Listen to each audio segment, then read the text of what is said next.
I found my stuff in garbage bags at the gate. Mom stood there with my siblings. "You're 25, get out now." I smiled, got in my car and drove away. 6 months later, Mom sent 60 messages. "Where are you?" "My name is Leah Harrison and I am 25 years old." I never thought coming home from my first successful business trip would end with finding my life packed in garbage bags. The black plastic bulged with my possessions lined up like funeral monuments at our front gate. My mother stood there, arms crossed, my 3 siblings flanking her like soldiers. Their faces showed no warmth, only cold resolution. The smile I had worn since landing evaporated as Mom spoke those cutting words. "You are 25 now. It is time for you to get out." Growing up as the youngest of 4 children in our suburban Chicago home was never easy. My father passed away when I was just 7 years old, leaving my mother, Sandra, to raise us alone. My oldest brother, Jackson, was already 18, then my sister, Natalie, was 16, and my brother, Kevin, was 14. While they had years of memories with Dad, I barely remembered his face without looking at photographs. After Dad died, Mom changed. The warm, laughing woman from my earliest memories hardened into someone who measured love by achievement and obedience. She worked 2 jobs to keep us afloat, and reminded us daily of her sacrifices. "I gave up everything for you kids," became her mantra, usually followed by "the least you could do is." As the baby of the family, I received both the benefits and burdens of being last. Mom was financially more stable by the time I needed braces or college tuition, but the emotional toll of single parenthood had worn her down. She controlled every aspect of my life with iron determination, from my friends to my major in college. My siblings had all followed the paths she approved. Jackson became a surgeon, Natalie a corporate attorney, and Kevin a successful engineer. They married people. Mom bought homes in neighborhoods she approved of, and had children on the schedule she thought appropriate. They were her success stories, proof of her excellent parenting. Then there was me. I studied marketing instead of medicine or law, took a job at a startup rather than an established firm, and remained stubbornly single at 25. While I was not rebellious by most standards in our family, I was the black sheep. "When will you get a real job?" Mom would ask over Sunday dinner. Natalie was already making 6 figures at your age. Despite these tensions, I had chosen to live at home after college graduation. The decision was practical at first. My entry-level marketing position paid modestly, and Chicago housing prices were astronomical. Living with Mom allowed me to build savings and pay down my student loans more quickly. "You can stay as long as you need," Mom had said when I first moved back. Family supports family. But her support came with conditions mostly unspoken but ever present. I paid rent, contributed to groceries, and handled most household chores. I drove her to appointments, helped with technology problems, and listened to hours of complaints about neighbors, coworkers, and occasionally my siblings, though never when they were present. The dynamic with my siblings was equally complicated. To them, I was still the baby, someone whose opinions carried less weight. When family disagreements arose, they formed a united front with Mom, dismissing my perspective as immature or uninformed. "You will understand when you have more life experience," Jackson would say. Despite the fact that I had lived on my own through 4 years of college, and traveled internationally, experiences he had never had. The tension between independence and family obligation grew as I approached my mid-20s. Friends my age were living in apartments with roommates, dating freely, staying out late without texts, demanding their whereabouts. I envied their freedom, but felt trapped by both financial reality and familial duty. Then came the opportunity that I thought might change everything. Our marketing firm landed a major client, and as the team member with the freshest ideas, I was chosen to present our campaign in New York. It was my first business trip, my first solo presentation to a major client, and potentially my first big career break. The presentation was scheduled for a Thursday with meetings extending through Friday afternoon. I had spent weeks preparing, rehearsing until I could recite the pitch in my sleep. The night before my flight, Mom had seemed distracted during dinner, barely acknowledging my nervous excitement. "I will be back late Friday night," I reminded her as I washed dishes. "Fine," she said, not looking up from her phone. "Jackson and Natalie are coming over on Saturday with the kids. Make sure you are here to help." I promised I would be swallowing my disappointment at her lack of enthusiasm.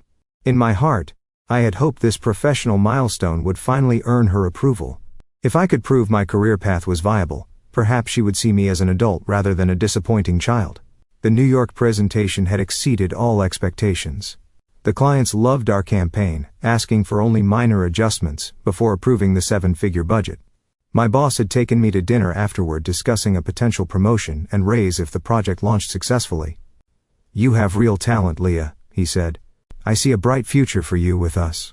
Those words had warmed me more than the expensive wine we shared. For once, someone saw my potential rather than my shortcomings. I purchased small gifts for everyone during my limited free time, choosing a silk scarf for Mom, craft beers for my brothers, and a designer pen for my sister. Small tokens of success, peace offerings I hoped would bridge the gap between us. On the flight home, I imagined sharing my triumph at the family gathering the next day. Perhaps Jackson would finally stop asking when I planned to get a stable job. Maybe Natalie would cease forwarding me job postings for administrative positions at her law firm. Possibly Kevin would quit, suggesting I pursue a master's degree to catch up to my peers. Above all, I fantasized about Mom's reaction. In my daydream, she smiled with pride, telling her friends about my accomplishment, finally seeing that I was making my own way just on a different path than my siblings. Little did I know that my fantasy of family validation would shatter within minutes of my return, replaced by a nightmare I could never have anticipated. The Chicago afternoon greeted me with perfect spring weather as my rideshare pulled away from O'Hare International Airport. The sunshine warmed the city after weeks of rain, which I took as a good omen. The gifts I had purchased sat neatly in my carry-on bag wrapped in tissue paper from the boutique near my hotel. My presentation materials were safely stored in my laptop bag, including the signed contract that would transform my department's budget and hopefully my career trajectory. I texted Mom that I had landed safely and was on my way home, but received no response. This was not entirely unusual, as she often missed texts when engaged with her gardening club or church activities. Still, a small twinge of unease flickered through me.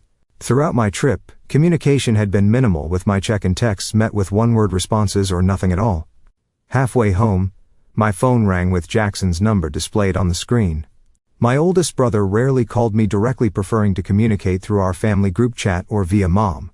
"Hello," I answered, curiosity mixing with faint apprehension. "Where are you right now?" His tone was clipped professional, the same voice he likely used with difficult patients. "In a car heading home from the airport. My flight landed early." "Is everything okay?" A pause stretched between us, long enough to accelerate my heartbeat. "Mom wants to talk to you when you get home."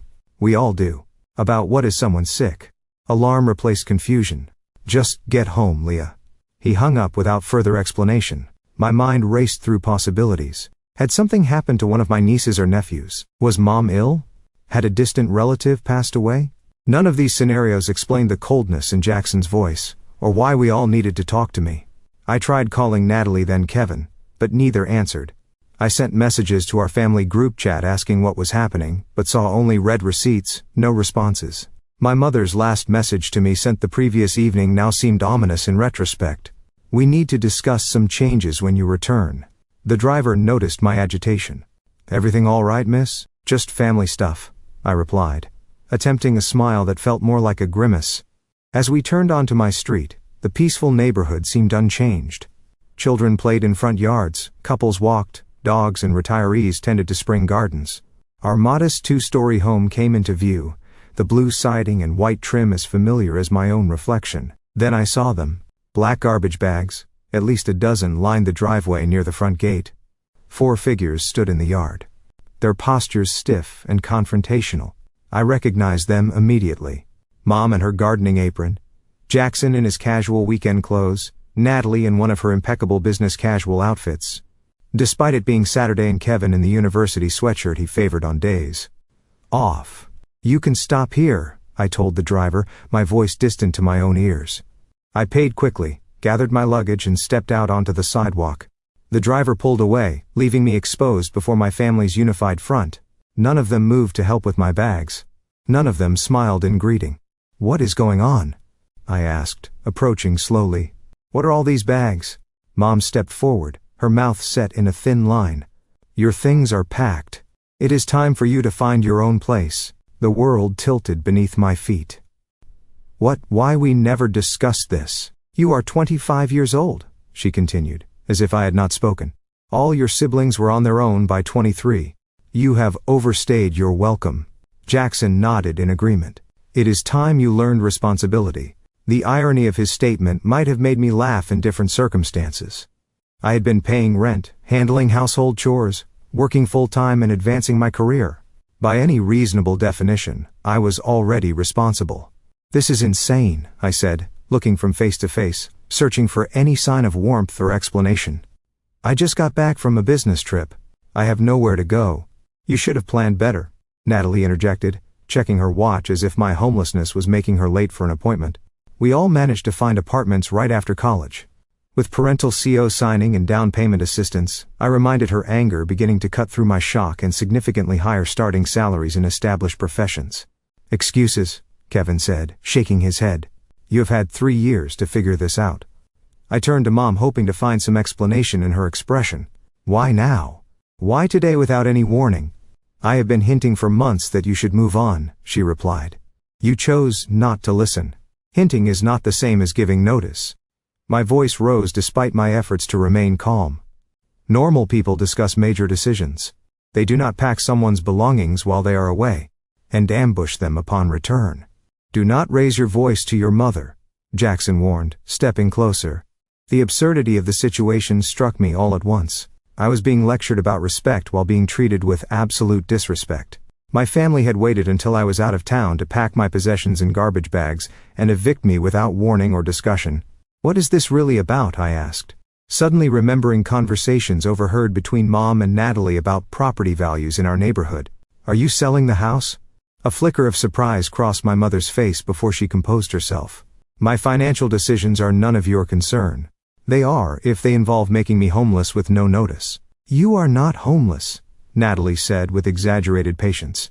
You have a job. Get an apartment like everyone else. Without references, without time to save for a security deposit, without warning, I looked at each of them in turn. Do you hear yourselves who treats family this way? We are doing this for your own good, Mom insisted. You need to stand on your own 2 feet. By cutting them out from under me, I countered. A neighbor walking his dog slowed as he passed, openly staring at our confrontation. My humiliation deepened at having this family betrayal witnessed by others. This is ridiculous, I said, lowering my voice. Let us go inside and discuss this like adults. There is nothing to discuss, Mom replied. The decision has been made. Without any input from me, the person most affected. Your input has been your continued failure to launch, Kevin said. We have all discussed it and agree this is necessary. That statement landed like a physical blow. They had discussed me, judged me, and determined my fate without my knowledge or participation. The gifts I had brought them suddenly felt like pathetic bribes for affection that had already been withdrawn. When did you pack all this? I asked, gesturing to the garbage bags. Yesterday, Mom answered. Jackson and Kevin helped. The timing was not coincidental. They had deliberately waited until I was away, unable to defend my space or my position in the family. And what am I supposed to do now? Where am I supposed to go tonight? You should have friends you can stay with, Natalie suggested, though her tone implied doubt that I had any. Or get a hotel, Jackson added. You just got back from New York. Surely you can afford a room for a few nights. They did not know that the company had paid for my New York accommodations, or that my modest savings were earmarked for eventual moving costs that I had planned to discuss with Mom when the time was right. Can I at least come inside and sort through these bags? I doubt you knew what was important when you packed. Everything is there, Mom said firmly. Your room has been cleared. The finality of her statement made my stomach clench. They had erased me from the house while I was gone, as if I had never belonged there at all. White-hot anger surged through me, temporarily burning away the shock and hurt. 25 years of feeling less than, of trying to earn approval that never came of walking on eggshells in my own home. All culminated in this moment of utter betrayal. How dare you, I said, my voice low and trembling. How dare all of you stand there acting righteous while doing something so cruel? Dramatic as always, Natalie muttered. Dramatic.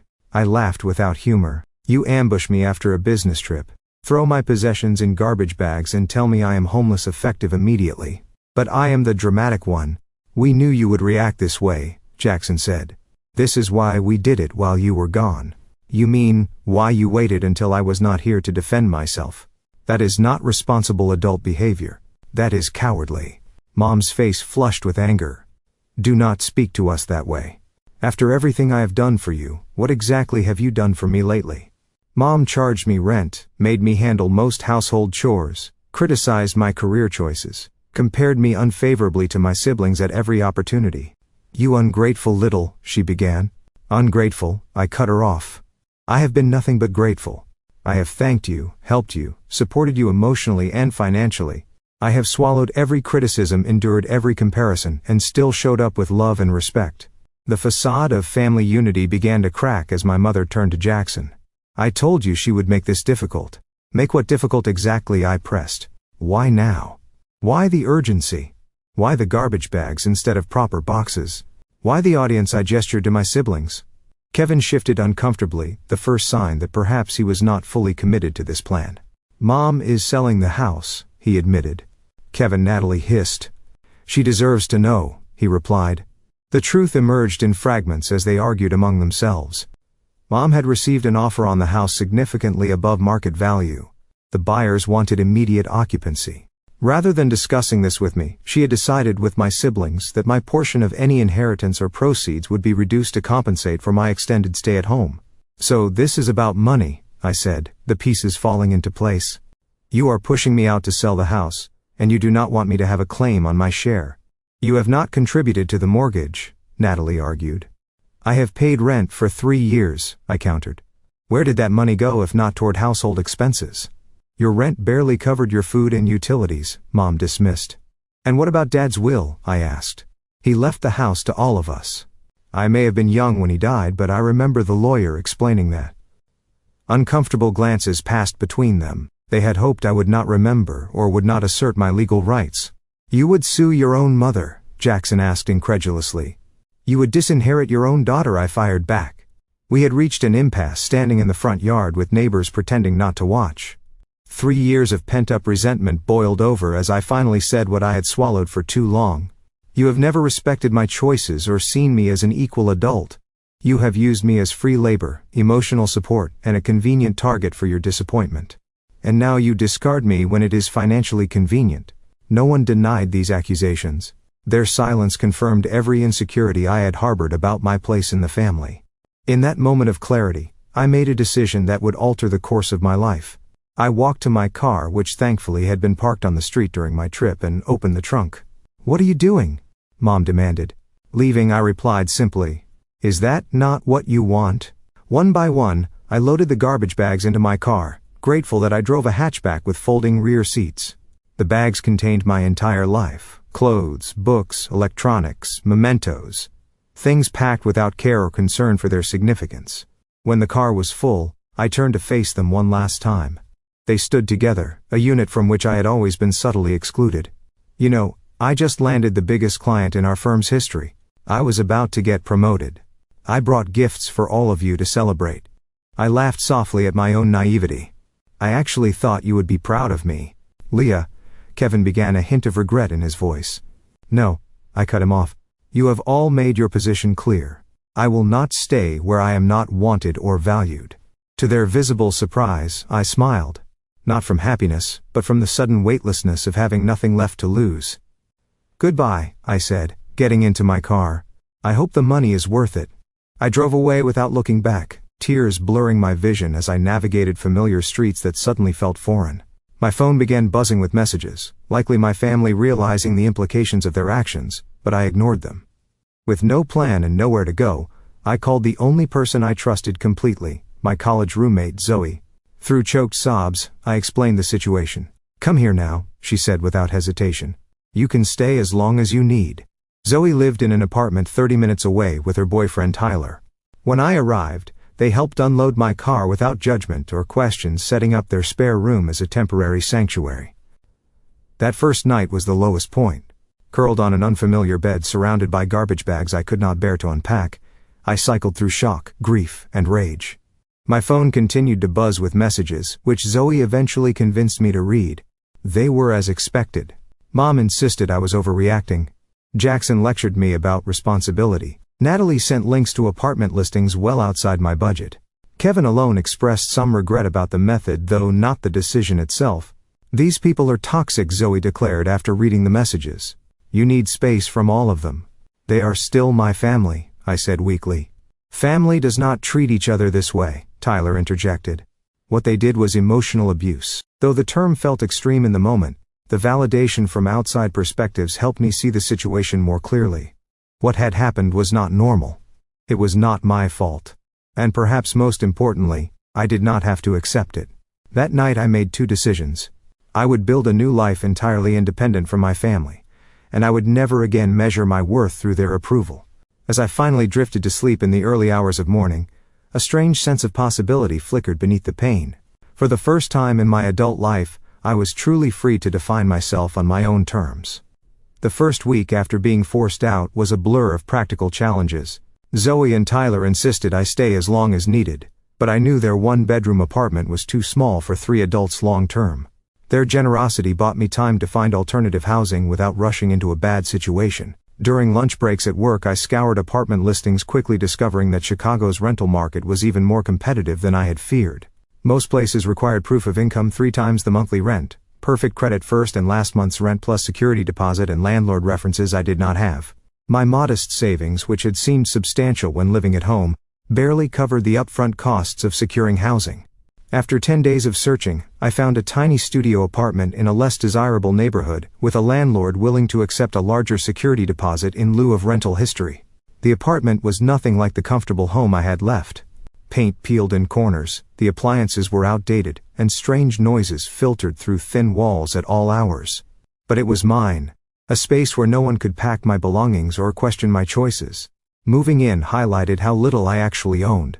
My family had packed my personal possessions, but none of the household items necessary for independent living. I had no dishes, towels, cleaning supplies, or furniture beyond my bedroom set.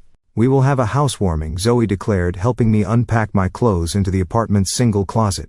"Everyone brings something useful instead of decorative crap." True to her words, she organized a small gathering of college friends and work acquaintances. They arrived bearing second-hand furniture, kitchen essentials, and home goods. By evening's end, my apartment had transformed from an empty shell into a basic but functional living space. "It is not much," I apologized as we sat on mismatched chairs eating pizza off paper plates. "It is a beginning," my friend Amber corrected. "And you did it without their help." Financial reality hit hard that first month. After paying rent, utilities, grocery bills, and transportation costs, my previously adequate salary left almost nothing for savings or emergencies. I created spreadsheets tracking every expense, meal planned meticulously, and learned which grocery stores offered the best prices on essentials. Work became my anchor and salvation. The Monday after being forced out, I arrived early at the office, threw myself into finalizing the New York clients campaign, and channeled all my emotional turmoil into creative energy. My boss noticed. "You have been putting in serious hours," he commented 2 weeks later. "The New York presentation was excellent, and your follow-up has been impeccable." "Thank you," I replied, simply not mentioning the personal chaos behind my professional dedication. "We are restructuring the team," he continued. "I would like you to lead the digital marketing division. It comes with a 15% raise and more responsibility." The promotion could not have come at a better time. The additional income would not make me wealthy, but it would ease the constant financial anxiety of solo living. More importantly, it validated my career path, the very one my family had dismissed as inadequate. While my professional life flourished, I struggled emotionally. Nightmares about homelessness disrupted my sleep. Unexpected sounds in my new building triggered panic responses. Trust issues colored my interactions with coworkers and friends. "You should talk to someone professional," Zoe suggested during one of our weekly coffee meetups. "Therapy is expensive," I countered. "So is the emotional toll of trauma," she replied. "Your new job has health insurance." She helped me navigate the insurance portal to find therapists who accepted my coverage. The woman I ultimately chose specialized in family estrangement and adult children of controlling parents. Our first session opened floodgates I had not realized were holding back an ocean of hurt. "What your family did was not normal or acceptable," my therapist affirmed. "Evicting someone without notice is legally questionable, even with family. Doing it while you were away shows premeditation and a fundamental lack of respect." Weekly therapy sessions helped me recognize patterns of emotional manipulation that had defined my family relationships. I learned about concepts like scapegoating, golden children, and conditional love. Slowly, I began rebuilding my sense of self-worth, separate from family approval. Practical skills became another focus of my new independence. I had never needed to handle certain aspects of adult life while living at home. Now I taught myself basic plumbing, how to jumpstart a car, simple cooking techniques, and home repairs. Each new skill felt like a tiny victory, proof that I could survive and even thrive on my own. 3 months after moving out, I encountered my brother Kevin at a coffee shop downtown. The meeting was accidental, uncomfortable, and revealing. "You look good," he said awkwardly, after we had both frozen in recognition. "How are you?" "I am doing well," I replied truthfully. "Working a lot, I got promoted." "That is great." He hesitated. "Mom has been asking about you." "Has she? Strange way of showing concern, cutting off all contact?" "You cut off contact," he corrected. "You stopped answering messages. After being thrown out with no notice?" "Yes, I did." We stood in uncomfortable silence, holding coffee cups like shields. "She wants you to come to Sunday dinner," he finally said. "To talk things through." "On what terms?" "What do you mean? Does she acknowledge what she did was wrong? Is she apologizing, or does she expect me to pretend nothing happened and resume the same dysfunctional relationship?" His expression answered my questions. There would be no acknowledgement, no apology, no change. "I cannot do that, Kevin. I am not the same person who left 3 months ago." "She is still your mother," he insisted. "Yes," I agreed. "And I am still her daughter." That did not stop her from treating me like I meant nothing. As we parted ways, he seemed troubled, perhaps seeing our family dynamic from a new perspective. That brief encounter strengthened my resolve to maintain boundaries, even as it reopened barely healed wounds. The path forward was neither straight nor easy. Some days I felt empowered by my independence. Others I crumbled under the weight of estrangement from my only family. But slowly, deliberately, I built a life that belonged wholly to me, furnished with my choices and governed by my values. It was not the life I had imagined, but it was becoming one I could be proud of. As 3 months stretched into 4 and then 5, a remarkable transformation began to take place. The constant anxiety that had characterized my first weeks of independence gradually subsided, replaced by growing confidence in my ability to handle whatever challenges arose. My promotion proved to be a turning point professionally. Leading the digital marketing division meant higher visibility within the company and direct client contact. I assembled a small but effective team, implemented new analytics strategies, and delivered consistent results that impressed both clients and executives.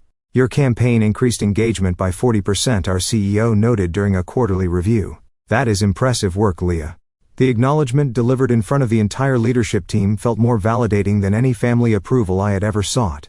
My colleagues saw my value without the distorting lens of family history or comparison. With financial stability came practical improvements. I traded my unreliable used car for a newer model with a warranty. When my lease approached renewal, I found a nicer apartment in a safer neighborhood with more natural light and a small balcony where I could grow herbs and flowers. The process of furnishing my new space became an exercise in self-discovery. Free from my mother's aesthetic preferences and my siblings' opinions, I could finally explore my own taste. I discovered a love for mid-century modern design, bold colors and functional spaces. Each piece I selected, whether new or second-hand, reflected my emerging identity. "This place feels like you," Zoe commented when she visited the newly decorated apartment. "Your old room never did." She was right. My childhood bedroom had remained frozen in adolescence, while my space at Mom's house had felt temporary despite 3 years of residency. This apartment, though rented, was the first home that truly expressed who I was becoming. Social connections expanded beyond my small circle of college friends. I joined a book club, volunteered at a local food bank, and accepted invitations to work events I would have previously avoided. Through these activities, I met people who knew me only as I was now, not as the family disappointment or the babied youngest sibling. Among these new acquaintances was Daniel, a graphic designer who collaborated with my marketing team on client projects. Our professional relationship evolved into friendship and eventually into cautious romance. Unlike previous relationships conducted under my mother's scrutinizing gaze, this connection developed at its own pace, free from external pressure or judgment. "Tell me about your family," Daniel asked during our third date. "That is complicated," I replied, then shared the condensed version of recent events. His response was refreshingly straightforward. "They sound toxic. I am sorry you experienced that." No defense of family loyalty, no suggestion that I must have done something to deserve such treatment, no pressure to reconcile, just simple validation of my experience and feelings. Daniel's healthy family relationships eventually provided a window into what functional family dynamics could look like. Sunday dinners at his parents' home showed me respectful disagreement, unconditional support, and genuine interest in each other's lives. The contrast with my own family was both painful and enlightening. End of Tom. My therapy sessions evolved from crisis management to deeper healing and personal growth. With professional guidance, I examined childhood patterns, recognized unhealthy coping mechanisms, and developed strategies for setting boundaries in all relationships. You have made remarkable progress, my therapist observed after a particularly insightful session.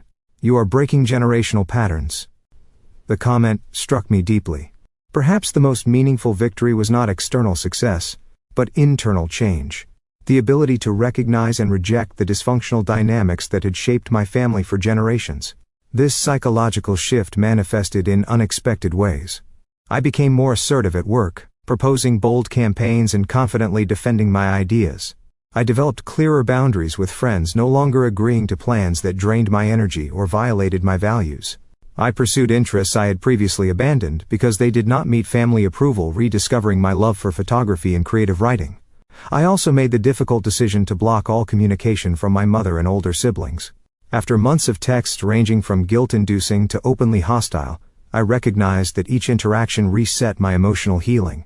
Kevin remained the exception, as his messages had evolved from family pressure tactics to genuine if awkward attempts at independent connection.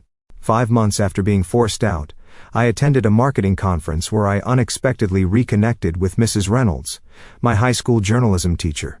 She had always encouraged my writing and creative thinking when other adults focused solely on my academic performance relative to my siblings. "Leah Harrison, how wonderful to see you," she greeted me warmly. "Are you still in marketing?" Our conversation over coffee revealed that she had always seen potential in me that my family had missed or dismissed. Her belief in my abilities had been genuine rather than conditional. A rare experience in my formative years. "You always had a unique perspective," she told me. "I am not surprised you have found success on your own terms." That chance meeting inspired me to reach out to others who might be experiencing family alienation or struggling with independence. I started a blog sharing practical advice for young adults, establishing themselves without family support, covering topics from budgeting to emotional resilience. The blog connected me to an online community of people with similar experiences. Comments and messages poured in from readers who found validation in my story and hope in my progress. What began as personal catharsis evolved into a meaningful platform for mutual support and practical guidance. "Your post about holiday coping strategies literally got me through Christmas," one reader wrote. "For the first time, I did not feel guilty about protecting my peace. Through helping others, I continued my own healing." The blog created space to process my experiences through writing, transformed painful memories into useful lessons, and surrounded me with a community who understood without explanation.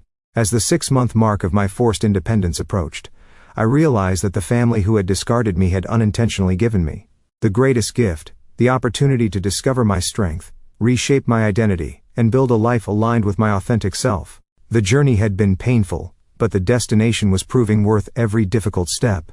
Exactly 6 months after finding my belongings in garbage bags, my phone began buzzing with notifications. Messages from my mother flooded in, first 1, then 5, then dozens more throughout the day. By evening, I had received exactly 60 texts from her, ranging from accusations to pleas. "Where are you? Why won't you answer? After everything I've done for you. I need to talk to you. This is an emergency. Please, call me." The final message, sent at 11:30 p.m., struck a different tone. "I made a mistake. I need your help." Against my therapist's advice and my own better judgment, I read them all. Something had clearly happened, something significant enough to break through my mother's pride and denial. Despite everything, concern flickered beneath my carefully constructed defenses. I called Kevin the next morning, choosing the sibling who had shown at least minimal regret about how events had unfolded. "What is going on with Mom?" I asked when he answered. His heavy sigh carried through the phone. "She lost everything." The story emerged in fragments, each more unbelievable than the last. Mom had indeed sold the family home, receiving a substantial sum that should have secured her retirement. Instead of investing wisely, she had entrusted the entire amount to a financial advisor introduced by a church acquaintance. "It was a scam," Kevin explained.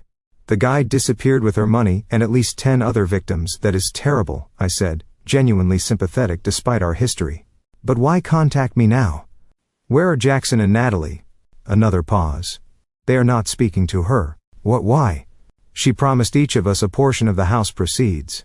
Jackson already put a deposit on a vacation property based on that promise. Natalie had planned a home renovation. And you? I was more cautious, he admitted. But I am still angry.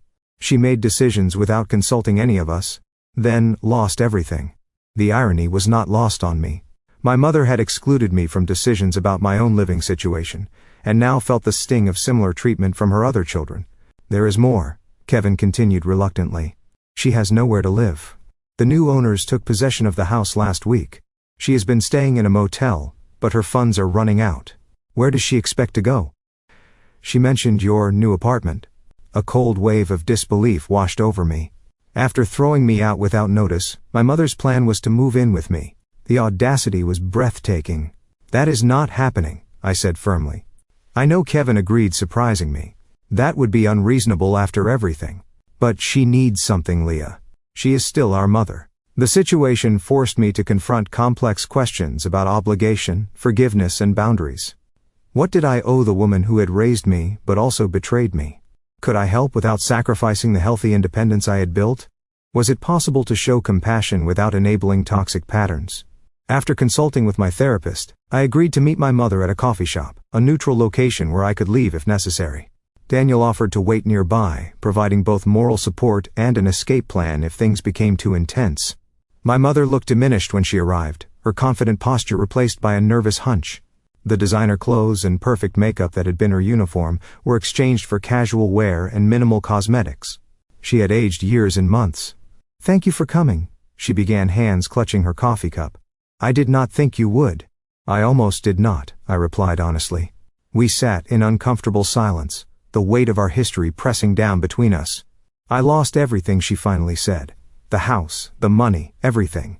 Kevin told me. Jackson and Natalie will not speak to me. They say I betrayed them." I nodded, acknowledging her pain without accepting responsibility for it. "I need help, Leah." Her voice cracked. "I have nowhere to go." The request hung in the air, unspoken but clear. She expected me, the child she had discarded, to rescue her. 6 months earlier I might have agreed immediately, desperate for her approval and a chance to prove my worth. Now I saw the situation with painful clarity. "Do you understand what you did to me?" I asked quietly. She blinked, clearly unprepared for this response. "I was trying to help you become independent by throwing me out without warning, by packing my things in garbage bags while I was away, by ambushing me with the entire family as witnesses to my humiliation. I may have handled it poorly," she conceded, "but my intentions were good." "Your intentions?" I laughed without humor. "You sold the house without telling me. You planned to reduce my inheritance. You treated me like an inconvenience rather than your daughter." Tears filled her eyes. "I made mistakes." "Yes," I agreed. "You did. And now you are facing consequences, just as I had to face the consequences of your actions 6 months ago. So you will not help me." Indignation crept into her tone. "After everything I sacrificed raising you, I did not say that I corrected her. I am willing to help, but on my terms, not yours." I outlined the boundaries I had carefully considered with my therapist's guidance. I would help her find affordable senior housing and contribute a modest monthly amount toward her expenses. I would not allow her to move in with me, borrow money directly, or resume the controlling relationship of the past. "That is your idea of help?" she asked incredulously. "That is what I can offer while still respecting myself," I replied. "Take it or leave it." Our conversation continued for nearly 2 hours, cycling through accusations, justifications, tears, and tentative steps toward understanding. My mother struggled to accept that our relationship had fundamentally changed, that her authority had been permanently diminished by her own actions. "I never thought you would be so hard," she said at one point. "I never thought I would need to be," I countered. But here we are. By the end of our meeting we had reached an uneasy agreement. I would research housing options and help with the application process. She would attend family therapy sessions with me as a condition of ongoing support. Neither of us was entirely satisfied, but it was a starting point that maintained my boundaries while acknowledging our connection. As we prepared to leave, she asked the question that revealed how little she had understood my journey. "When will things go back to normal between us?" I looked at her directly with compassion, but unwavering honesty. "They will not. That version of our relationship is gone. We might build something new, something healthier, but we cannot go backward." Her face fell, the reality of permanent change finally sinking in. In that moment, I felt an unexpected shift within myself. The anger that had fueled me for months did not disappear, but it loosened its grip on my heart. I could see my mother not as the all-powerful figure of my childhood, but as a flawed human whose poor choices had cost her dearly. That recognition did not excuse her actions or erase the harm she had caused. It simply allowed me to respond from a place of strength rather than reactive pain. I could offer appropriate help without sacrificing the healthy life I had built, a balance that would have been impossible 6 months earlier. As I walked away from the coffee shop, Daniel fell into step beside me. "How did it go?" "Exactly as hard as I expected," I replied, "but also necessary. Are you okay?" I considered the question carefully. Not yet, but I will be. That evening, I received messages from both Jackson and Natalie for the first time in months. Word of my meeting with Mom had spread along with my limited offer of assistance. Their texts contained no apologies for their role in my eviction, only thinly veiled attempts to gauge my mother's financial situation and my involvement in it. I left both messages unanswered, recognizing them as continuations of unhealthy patterns rather than genuine attempts at reconciliation. Some relationships could potentially heal with time and effort. Others might need to remain distant for my well-being. Learning to distinguish between them was part of my ongoing growth. The family crisis that had prompted 60 desperate messages had not provided a Hollywood reconciliation or neat resolution. Instead, it had offered something more valuable: confirmation that the boundaries I had established were necessary, and the independent life I had built was worth protecting. In the weeks following our coffee shop confrontation, I helped my mother navigate the complex process of finding affordable senior housing. The assistance I provided was practical, rather than financial, researching options, explaining application requirements, and occasionally driving her to appointments. Pine Meadows, the facility she eventually moved into, offered independent living apartments with optional supportive services. The modest studio unit was a significant downgrade from our family home, but it provided security, community, and a fresh start. "It is small," she commented during move-in day, surveying the compact kitchen and living area. "So was my first apartment," I reminded her gently. "You adapt." The parallel was not lost on her. For perhaps the first time, my mother was experiencing the challenges of starting over with limited resources. The very situation she had thrust upon me without warning or preparation. Our relationship remained complicated, but the enforced distance created space for gradual healing.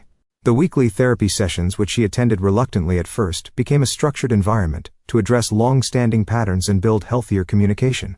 "I never realized how my own upbringing affected my parenting," she admitted during one particularly breakthrough session. "My mother was even more controlling than I was." Understanding the origins of her behavior did not excuse it, but it provided context that helped me process my childhood experiences. Generational trauma had shaped our family dynamics in ways none of us had recognized or addressed. As promised, I contributed a modest monthly amount toward her expenses, carefully calculated to provide necessary support without sacrificing my own financial security. The arrangement was formalized through our therapist, establishing clear expectations and boundaries on both sides. My relationships with my siblings evolved along different paths. Kevin and I rebuilt a cautious connection, meeting occasionally for coffee and maintaining text communication. He apologized for his role in my eviction and acknowledgement that opened the door to potential reconciliation. "I should have stood up for you," he said during one of our meetings. "I knew it was wrong." "Why did not you?" I asked. Not accusingly, but with genuine curiosity. "It was easier to go along," he admitted. "I have always done what Mom and Jackson thought best, even when I disagreed." His honesty revealed patterns I recognized from my own experience, the complex dynamics that had shaped all our choices and reactions. Through our conversations, we both gained insights into the family system that had constrained us in different ways. Jackson remained distant, occasionally sending impersonal holiday greetings or family announcements, but making no effort at meaningful connection. His pride prevented him from acknowledging any wrongdoing, and I no longer felt compelled to seek his approval or forgiveness. The most surprising development came from Natalie. 6 months after our mother's financial collapse, my sister experienced her own crisis when her husband announced he wanted a divorce. Suddenly single with 2 children and a lifestyle she could no longer maintain independently, she gained unexpected perspective on vulnerability and independence. "I never understood what it meant to have your life upended overnight," she confessed during an unexpected phone call. "I think I get it now." Our reconciliation was tentative and incomplete, but it opened possibilities I had not anticipated. We began meeting monthly for lunch, gradually rebuilding trust through small, consistent interactions rather than grand gestures or dramatic apologies. While family relationships slowly evolved, my professional life continued to flourish. 1 year after the promotion that had coincided with my forced independence, I was offered the position of Director of Marketing, overseeing all campaigns and client relationships. The new role came with a substantial salary increase, stock options, and enhanced benefits. For the first time, I felt truly financially secure, capable of building long-term stability rather than merely surviving month to month. With this security came the ability to pursue a dream I had privately harbored, but never voiced to my family: home ownership. Working with a realtor, I found a small but charming condo in a diverse neighborhood with a reasonable commute to downtown. The day I received the keys, I stood alone in the empty living room, overwhelmed by the significance of the moment. This space was mine, purchased with my earnings, selected by my preferences, secured by my credit and reputation. No one could pack my belongings or demand I leave. No one could diminish this achievement or take it away. I hosted a housewarming party for the friends who had supported me through the darkest periods of the previous year. Zoe and Tyler Daniel, work colleagues, therapy group members, and even Kevin attended, filling my new home with laughter and positive energy. "I propose a toast," Zoe announced, raising her glass to Leah, who turned garbage bags into a gorgeous home through sheer determination and courage. The reference to how my journey had begun prompted knowing smiles rather than painful memories. What had once been traumatic had transformed into an origin story of resilience and growth. As my external circumstances stabilized, I continued the internal work of healing and self-discovery. With my therapist's encouragement, I established a small scholarship fund for young adults aging out of foster care or leaving difficult family situations. The modest grants helped recipients with security deposits, professional clothing, or educational expenses, addressing practical needs often overlooked by larger programs. "You have turned your pain into purpose," my therapist observed when I shared feedback from the first scholarship recipients. "That is true healing." The observation resonated deeply.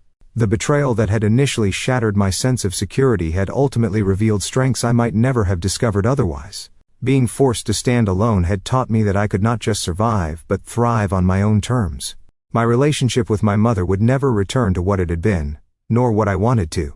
The dynamics that had defined our earlier interaction were fundamentally unhealthy, rooted in control rather than respect.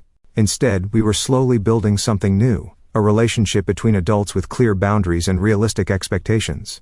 During our last therapy session of the year, my mother said something that demonstrated how far we had both come. "I am proud of you," she stated simply. "Not because you are successful by conventional standards, though you are. I am proud of who you have become, how you have handled adversity, much of which I caused." The acknowledgement, offered without qualification or comparison to my siblings, was perhaps the most genuine approval she had ever expressed. It mattered to me, but in a different way than it once would have. Her validation was welcome, but no longer necessary for my sense of worth or identity. That evolution represented the most profound lesson of my journey. Love should not require perfect compliance. Achievement should not be a prerequisite for belonging, and family connections, while important, cannot define our entire sense of self. There are wounds that never completely heal, relationships that cannot be fully restored, and betrayals that permanently alter our understanding of trust and loyalty. Yet within those painful realities lie opportunities for growth that might otherwise remain undiscovered. Sometimes being forced out of what feels like home leads us to where we truly belong, to the person we were meant to become. What began with garbage bags at a gate ended with the keys to my own front door. Both literally and metaphorically. The journey between those points transformed not just my circumstances, but my fundamental understanding of family independence and self-worth. In losing what I thought I needed, I found what I truly deserved, a life defined by my choices rather than others' expectations. Have you ever experienced a moment when family betrayal ultimately led to unexpected strength? How did you rebuild your life after a relationship breakdown? Thanks for watching. Take care. Good luck.